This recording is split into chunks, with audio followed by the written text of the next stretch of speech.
Hello, welcome to our first recording of Piping Club Live. We're here at Piping Live Festival and delighted to be joined by the leadership of Boghall and Bathgate Caledonia Pipe Band. The guys are going to kick us off. We have the Pipe Major, Callum Watson, and the leading drummer, Kerr McQuillan, here to kick us off with a few sets.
We'll give you one more set. We'll give you the first half of the medley we'll play this Friday. And the tunes are Arthur Gillis, Dr. Ian McInnes. Dr. Ian McInnes and Donald McCullough's tuning phrase. Don't have to memorise them on the day, fortunately.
Well, thank you very much, guys. Please give it up again for Callum Watson and Kerr McQuillan. We start off our Piping Club interviews usually with 20 quickfire questions. We've got 3 guys on stage here. We're going to shorten it to 15 questions, but I'd like a quick answer from each of you, so on each question. Kerr, Callum, and Bradley, okay? You can answer neither if you'd like to, but you'll get a boo from the crowd. So, one after the other. Pipe band or solos? Solos. Pipe band. Pipe band. Sheepskin or synthetic pipe bag? Sheepskin. Sheepskin. Sheepskin. Wooden or plastic pipe chanter? Plastic. Plastic for the band. Aye. Wooden for the solo. Rugby or football? Football. Rugby. Football. This is a silly one next. Rangers or Celtic? Oh, that's an easy one. Rangers. No comment. That's because he's in between 2 Rangers men here. MSR or medley? Medley. Medley. Medley. This is one for you. Cosmos Cascade or the Dream Valley? Both. Cosmos Cascade for me. I'll go Dream Valley. I'll go Dream Valley. Both excellent. There's a dagger through my heart, Callum. Oval or round blowpipe? Oval. Round. Oval. Read a book or watch a movie? Movie. Movie. Movie. Pepsi or Coca-Cola? Pepsi. Coca-Cola. Coke. Light music or Peabrook? Light music. Light music. Light music. Cane or synthetic drone reeds? Cane if they're going well. Cane. Cane. Playing or teaching? No students here, no. Playing. Playing. Playing. Night in or night out? Night in. Night in. Night in. Oh, these are getting old. These are getting old. And finally, this is a good one actually. 1 Grand Slam or 2 Worlds? 1 Grand Slam. 1 Grand Slam. 2 Worlds. Wow, okay, thanks very much, guys. We're just going to dissect a few of these answers. You might be wondering, most of you in the room probably do know, but wondering why I'm asking a drummer questions about piping, but Kerr is a very talented piper as well, so he's more than qualified to answer these questions. We talked about chanters, wooden or plastic. What are the band chanters right now? Callum. Plastic. Plastic. What are they? What make? Oh, there's a mix.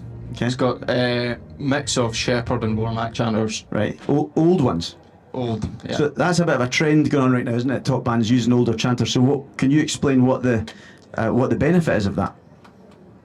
They just give you a much bolder sound. I think it's a different plastic that isn't getting used at the moment. You just get much more volume and stability out of them as well. Yeah. You find that, like, is it more forgiving and things? Definitely, yeah. What about, you said you play a wooden pipe chanter in the solos, Bradley. Is that, again, why? What's the difference?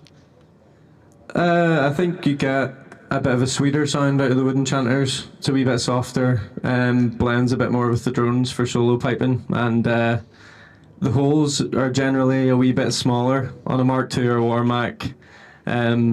You can nearly get your hand in the low G or the low A hole, so a wee bit smaller. Aye. So wooden chanters are a wee bit more comfortable and a wee bit sweeter, I think. Yeah.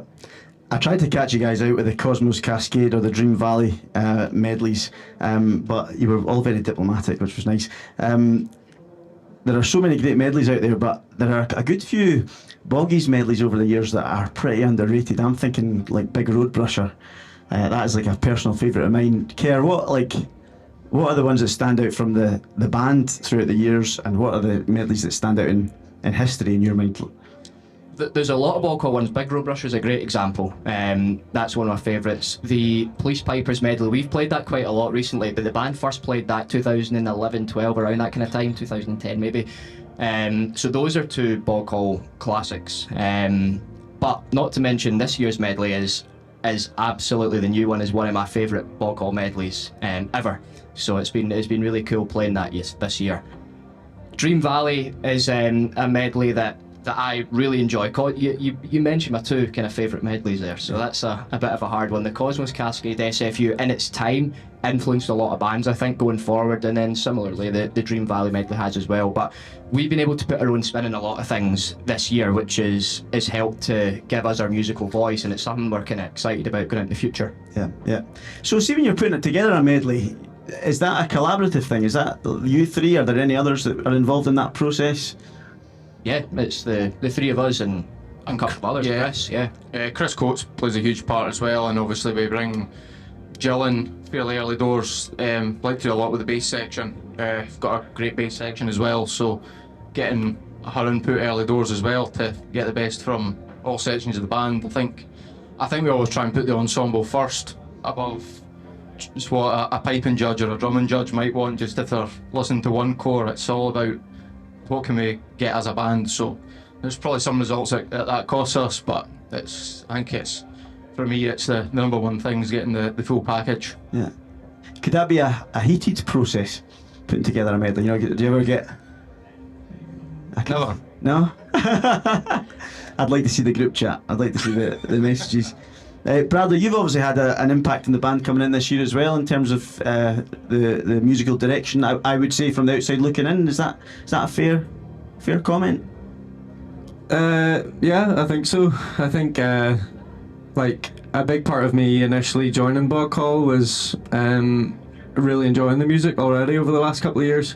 So whenever I came in, the guys were open to listening to my ideas, and like quite a lot of the new medley like was stuff that I'd thought about before and we worked on together. So yeah, just trying to build on what was already there musically. Yeah. So I'd imagine it helps you guys working together at the school, just bouncing ideas off each other. For sure. Yeah, we sit and talk anytime we can about ideas and different stuff that we can work together on, and Bradley's got a great understanding, so does Callum with the drumming. They have a lot of input within that as well. So yeah, working together all the time, it definitely helps. Yeah. And I spoke a little bit about your piping, Kerr, so guys, is Kerr coming forward with tunes, and obviously he'll have a good idea of what he wants to. Is that the case? Yeah, I think Kerr's got a big list of tunes, and I know somewhere on his phone he kind of keeps the master list of medley ideas. I don't know, there's probably enough there for about 100 medleys or something, but that's always the challenging part. But yeah, absolutely, we all play a part in it, and it's occasionally, rarely though, sometimes like Brad or I or Chris will have an idea of what we can hear the drum corps doing. It's always, as I said, it's always about that package. So yeah, behind closed doors, there's nothing off the table that we can or can't say to each other. Yeah. It must be one of the youngest, on average, or youngest leadership teams in Grade 1, so you might need 100 medleys. That's maybe a good thing. Great stuff. So I asked light music or Pibroch. Callum, you're playing at an extremely high level in the solos. How do you balance that one? I think the short answer is you don't.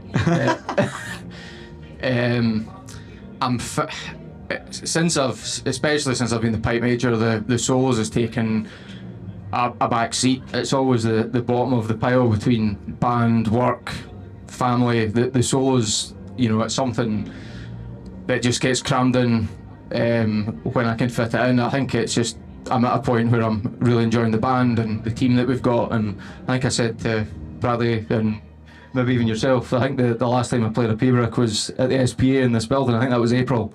And the back half of the solo season won't be far around the corner, so as soon as the world is out the way, I'm going to have to cram for it. But it's very hard to balance it all.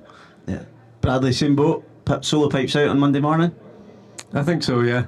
It is tricky, that especially coming in first year in the band, and we're just working really hard to improve every week, so this has been the focus for the last few months, musically and sound-wise as well. We've just been pushing, so everything else is taking a wee bit of a back seat, but hopefully soon they'll come out. There's a full week between the Worlds and Open this year. Exactly. It's magic, isn't it? I mean, a few years ago, I think it was Worlds Friday, Saturday, and then the gold medal was on the Wednesday. I remember that well. I was early on as well. It was a 24-hour turnaround, basically. I know. And driving around to Oban on the Tuesday night. Kerr, you quite emphatically said light music. Have you ventured into the Keelmore yet? No, not yet, but definitely something I would like to do. I've actually said that to these guys. If they get a moment, they could help me out with that, because no, that would be excellent. I love actually going to solo piping competitions and watching it. You learn a lot as a drummer, and it helps me compose a lot of the music for the band and things like that. So yeah, definitely something I'd like to get into. Yeah, good. I actually sat with your dad listening to about 15 Peabrooks in a row earlier in the year, and I was thinking, a tenor drumming and listening to a Peabrook contest, this is a rare thing. But lots of chat about it, lots of knowledge there. Would you go down the competing route with that, with the solos generally? Ever thought about it? I would like to at some point, but absolutely no time at the moment. Maybe that's a retirement project or something like that. That could be interesting. Right, the Grand Slam or the two worlds thing. That's interesting. I wasn't expecting that. I was expecting all worlds. So, Bradley, do you think your worlds answer is something to do with your FM upbringing? You know, is it just relentless? I think so. I think it all comes down to this Friday and Saturday, really. Everybody, well, except for these two, obviously, would sacrifice the other majors to win this on Saturday, and I think that's just what I've been used to since I started grade 1. So I think that's why I went there. You guys, what was the Well, thinking? I think it's harder to get a Grand Slam than, I suppose, the Worlds. You can knock off a couple. Like when we won it a few years ago, we won 2 majors. I think winning the Grand Slam, getting all 5 in the 1 years, I think you have to win the Worlds as well, obviously, to do that. So I think you have to have Actually, all 5 that's a pretty crap championships. question, wasn't it? That was a pretty You have rubbish to have all question. 5 championships in 1 year, all going your way. Yeah. To make that happen, I don't know how many Grand Slams has there been in grade 1. I can probably not that many. Bradley, you should I remember. Three. I think FM won a couple in my time, but other than that, it's. Did you get one? With your man? I just missed the boat.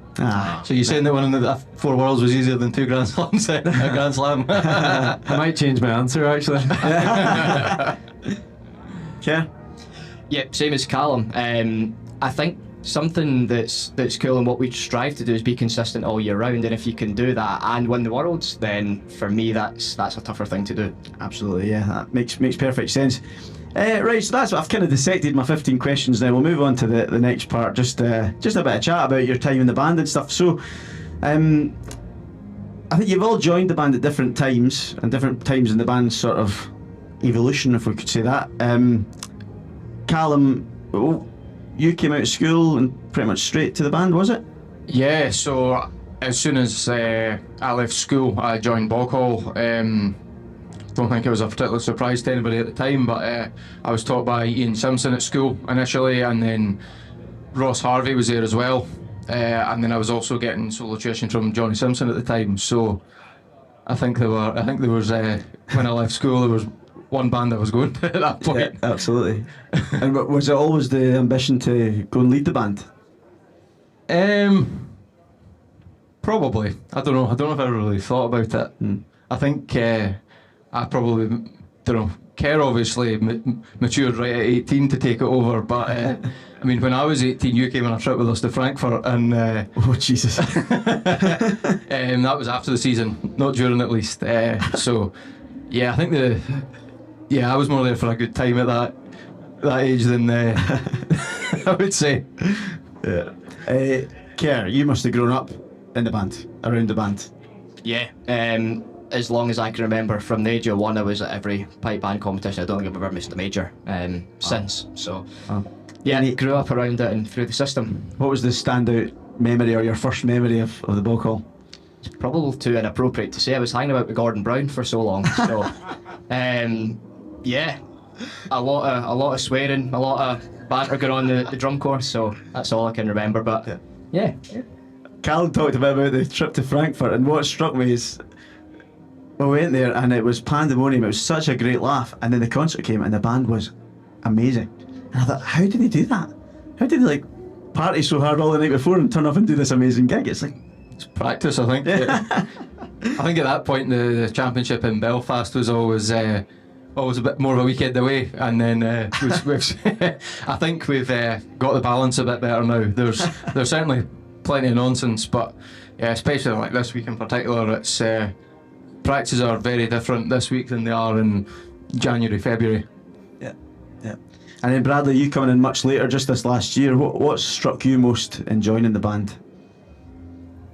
I think it was the music, really. I stood and listened to Grade 1 last year.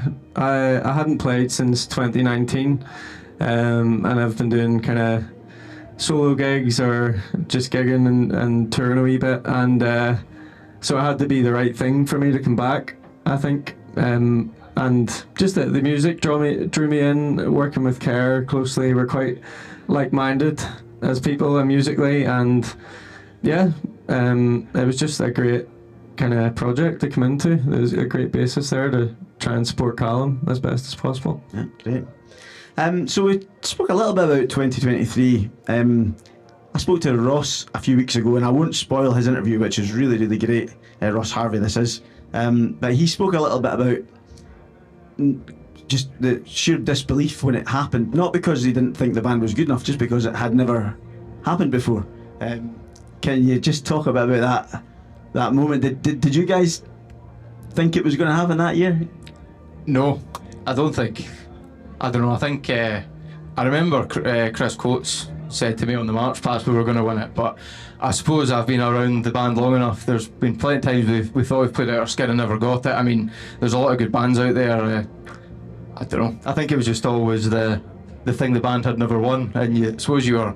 I don't know. Certainly, the guys. I know Ross was the same. He probably said this. He was probably a bit scared to think about it, and yeah. I think there's a video of his reaction, and I think it just blew his mind, to be honest. Yeah. Care about yourself.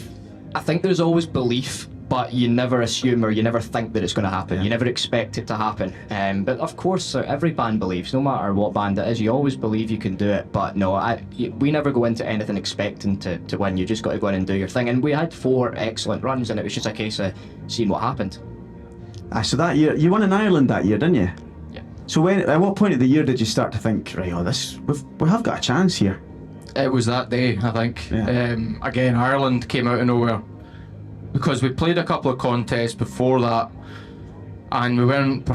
The runs were okay. I think you had a couple of good drumming results straight off the bat, but as a pipe corps, we weren't quite nailing the setup and things. And we just went to Ireland, and the plan was just nail the setup and play. And I think everyone in the band was delighted with how we played that day. And all I can remember after we played was it was probably about as hot as it is in here. And we all went for a beer and tried not to think about it again. Both the championships that year were a complete shock, I think, for all of us. Yeah. So here's a question: you've just won the Worlds in 2023. How long do you give yourself to celebrate that, and then when do you start to say, right, I want to win it next year?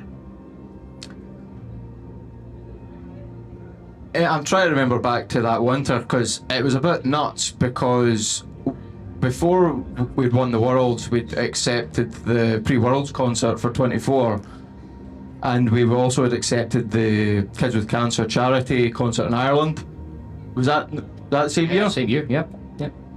Do we have Celtic Connections as well? Connect and Hoolie and the Hydro. There was four. That's right. So I don't think we really had time to think about it, to be honest. We just had to go straight to.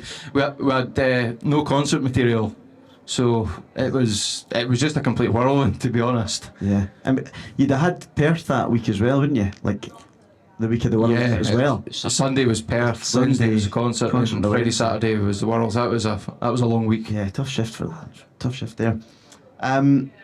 Bradley, who were you in 2023? I have no idea. You still rooting for FM at that time? Probably. I'll not tell any lies in here, I'll be honest. I was still on the books back then, so yeah.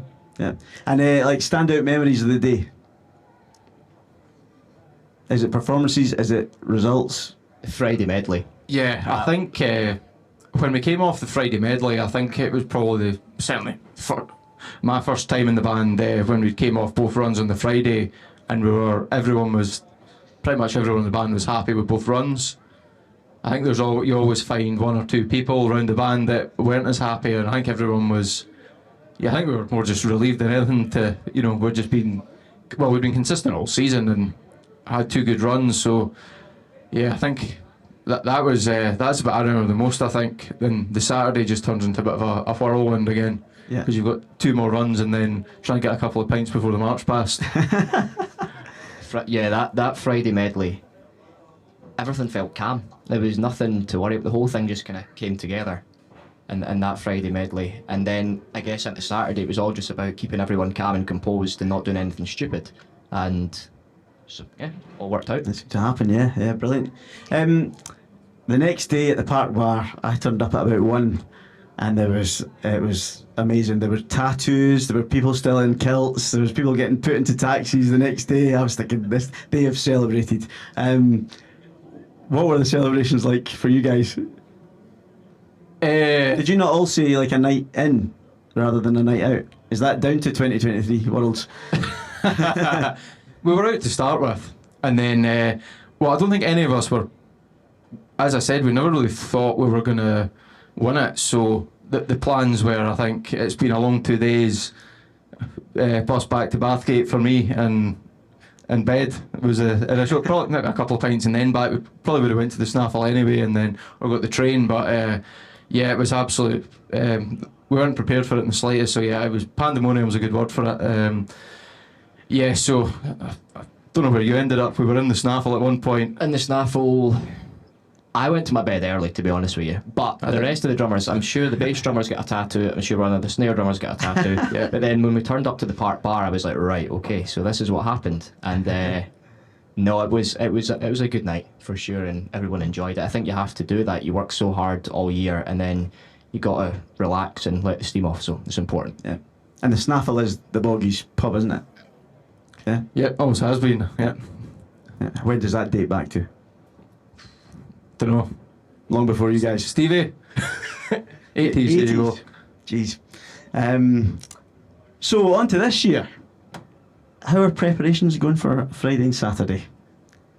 Because like it or not, you are being seriously spoken about as you will like it, as potential winners, and quite rightly so. So yeah, how's it all going? I guess it's me.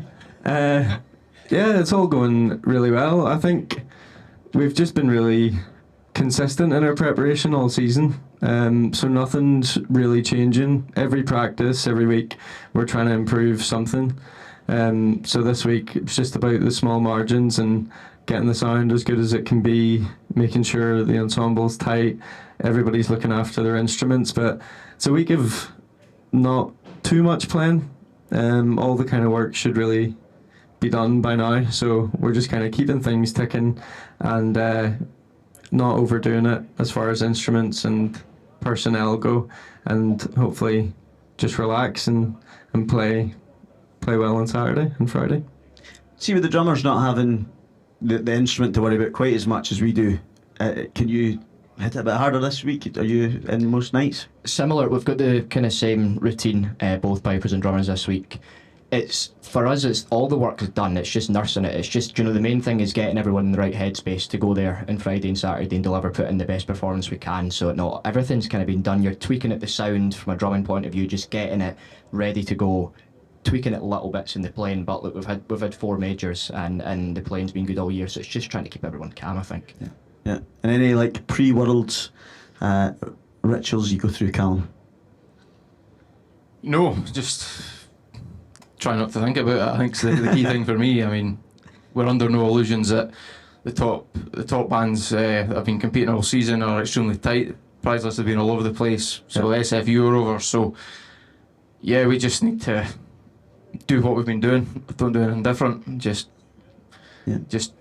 try not to get too tired over the 2 days. Get everyone home early. Get some sleep in, because I think we're half 9, just after 9:30 on Friday we're playing, so it's an early start on Friday for us, which we're not particularly used to. So no, just the usual. Don't overdo it. Yeah. And like I said, this year has been, I mean, I think the band has been exceptional this year, and we could say you've kind of hit the post a couple of times, really. What's been the most pleasing performance of this year?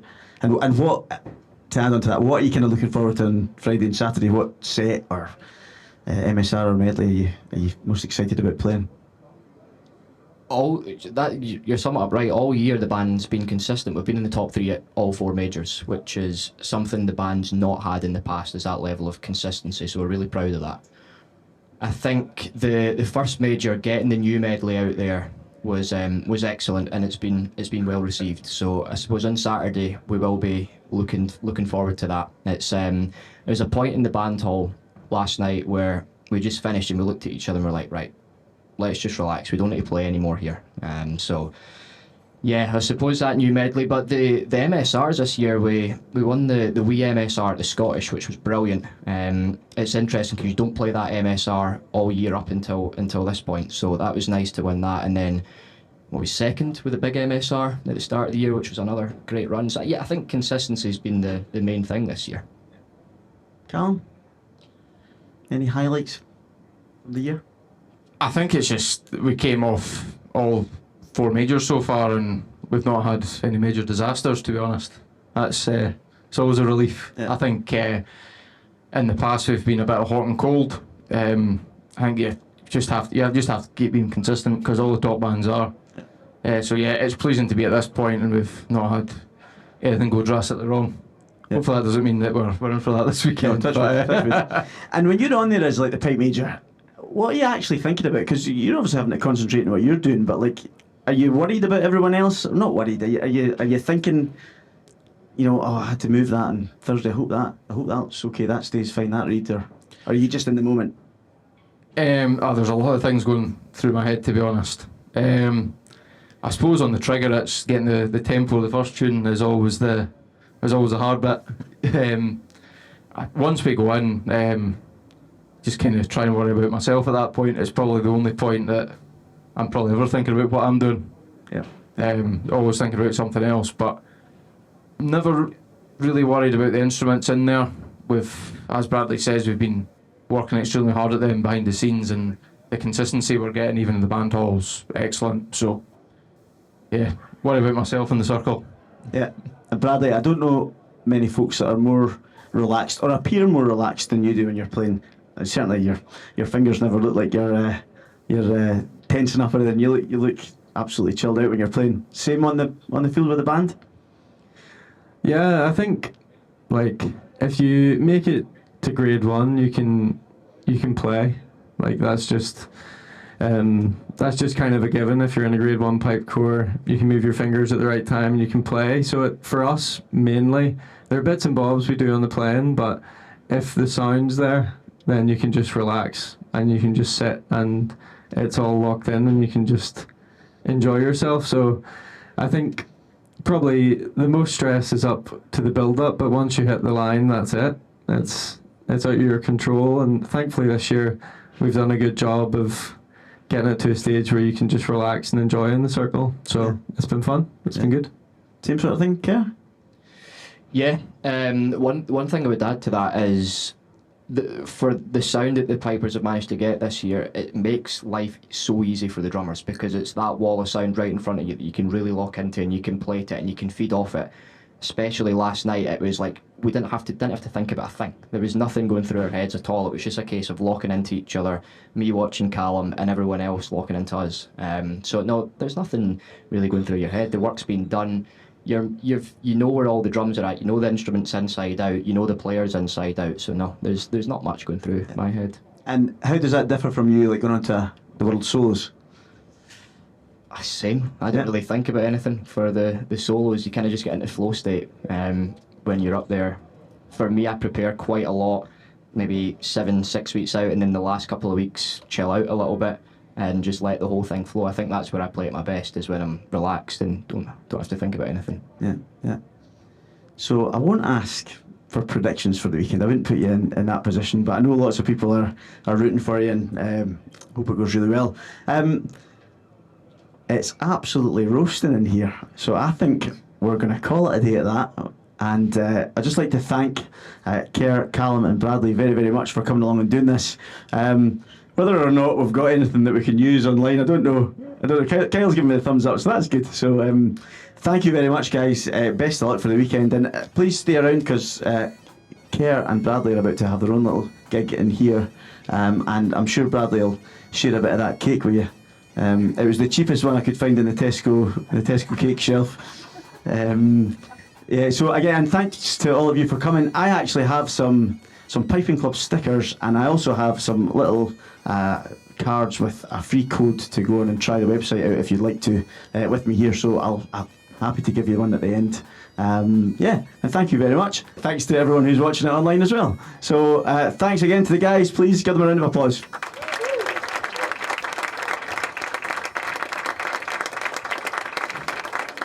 And thank you also, to Piping Live and to Dougie Pincock for looking after us so well. Yeah, it's been great to be here.